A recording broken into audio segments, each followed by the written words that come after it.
সালাতে দোয়া কবুল হয়। সালাতে দোয়া কবুলের তিন জায়গা। একটা হচ্ছে তাকবীরে তাহরিমার পরে আমরা সানা পড়ি না, আমরা তো একটা পড়ি।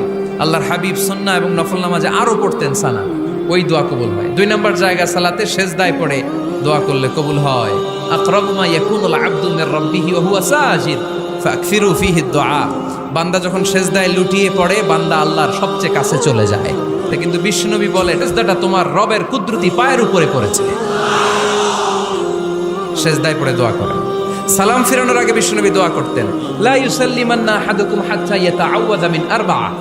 আল্লাহর হাবিব বললেন, চার জিনিস থেকে পানাহ না আছে আমার কোন উম্মত যেন সালাম না ফিরায়। তারা যেন পড়ে, আল্লাহুম্মা ইন্নী আউযু বিকা মিন আযাবিল কবর, আউযু বিকা মিন আযাবি জাহান্নাম, আউযু বিকা মিন ফিতনাতিল মাহইয়া ওয়াল মামাত, আউযু বিকা মিন ফিতনাতিল মাসিহিদ দাজ্জাল।